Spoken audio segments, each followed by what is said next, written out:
Greetings, I'm Herc Castro, coming to you from our state-of-the-art Suspension Development Center in Colorado Springs. Today we're going to learn how to service the SHOX Lyric and Totem two-step forks. Here are the 3 steps. First, remove the air spring.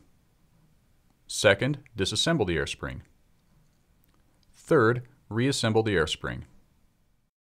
Unless you've done this many times before, we sure do recommend that you check out these SHOX product manuals, which are on the SRAM website as PDFs. Please print these out and read through them before you put your bike in the stand.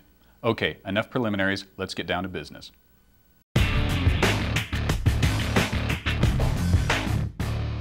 At this point, you should already have the lowers removed from your fork. Verify that all air pressure is removed from the air chamber before proceeding. Now remove the 2-step Schrader valve using a Schrader valve tool. Using a 2mm hex wrench, remove the 2-step adjuster fixing screw and control knob. Using a 24mm socket wrench, unthread and remove the 2-step top cap. Inspect the top cap O-ring for damage and replace if necessary. Remove the fork from the bicycle stand and pour any remaining oil into an oil pan. Now return the fork to the stand. Using an internal snap ring pliers, remove the retaining ring from the bottom of the left upper tube. Gently pull on the air shaft to remove the entire 2-step assembly. Finally, remove the lower seal head from the shaft assembly and set it aside.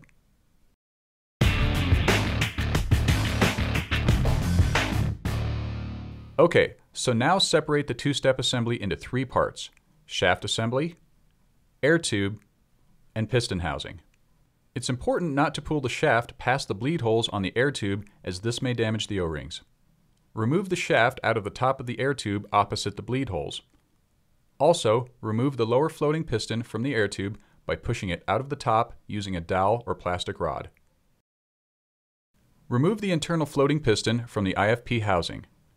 Inspect the IFP housing for damage or scratches, paying close attention to the inside surface of the IFP housing. If damaged or scratched, replace the IFP housing. Remove the piston O-ring. Clean the piston with isopropyl alcohol. Apply a few drops of suspension oil to a new O-ring and reinstall. Now, this is important. If using a pick to remove the O-rings, do not scratch the lower seal head or O-rings. Scratches will cause permanent air leaks. Inspect the IFP piston housing O-ring for damage and replace if necessary. Reassemble the IFP and IFP piston housing. The IFP should be inserted into the housing with the O-ring side down. Press the IFP into the IFP piston housing until it bottoms out completely.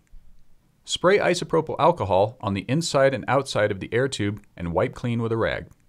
Inspect the air tube for damage and scratches. Replace if necessary. Next, return to the lower seal head. Remove the inner and outer lower seal head O-rings. Apply a few drops of suspension oil to the new O-rings and reinstall. Remove the lower floating piston inner and outer O-rings. Spray the lower floating piston with isopropyl alcohol and wipe with a clean rag. Apply a few drops of suspension oil to the new O-rings. Remove the rubber cushion and, using a flathead screwdriver, carefully remove the top-out spring assembly from the air shaft. Spray with isopropyl alcohol and wipe with a clean rag. Using external snap ring pliers, remove the retaining ring and wavy spring washer located on top of the main piston. Remove the inner and outer piston O-rings.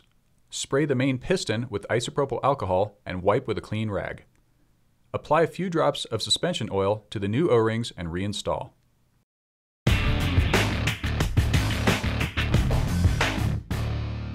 Okay, we're in the home stretch. Inspect the face seal O-ring, making sure it's seated properly. A properly seated O-ring will not have any distortion in its shape. Spray the air shaft with isopropyl alcohol and wipe with a clean rag. Inspect the air shaft for damage or scratches. Replace if needed. Reassemble the main piston and kick plate and install them onto the air shaft. Slide the wavy washer on top of the main piston and secure it into place with a snap ring. Install the top-out spring assembly, rubber cushion, and lower floating piston onto the air shaft. Do not install the lower seal head yet.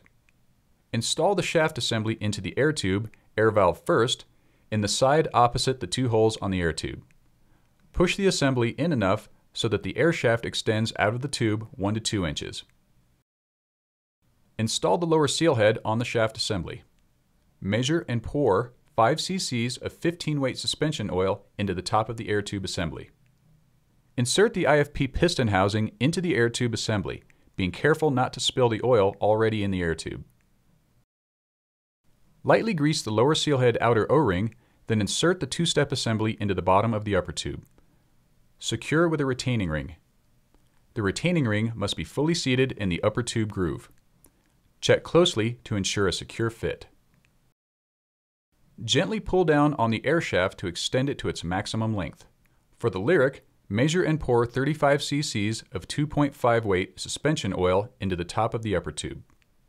For the Totem, measure and pour 135 cc's of 2.5 weight suspension oil into the top of the upper tube.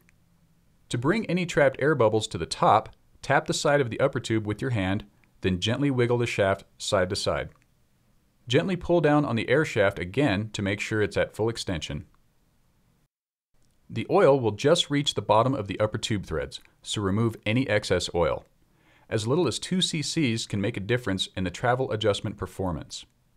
Insert the top cap into the upper tube and crown and hand thread it into the upper tube.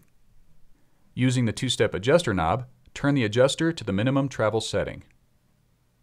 Now remove the adjuster knob and using a 24mm socket wrench, tighten the top cap to 60 inch-pounds. Install the two-step adjuster knob and secure the fixing screw with a 2mm hex wrench. Since the adjuster is set to the minimum travel position, make sure the knob is installed accordingly. Install the Schrader valve into the bottom of the air shaft using a Schrader valve tool. Add 100 psi to the two-step system. Rotate the adjuster knob to the minimum travel position, it should be there already, and compress the air shaft to ensure proper function. Rotate the adjuster knob to its full travel position and verify return to full extension. Okay, you're done. Time to reinstall the lower legs and take it for a test ride.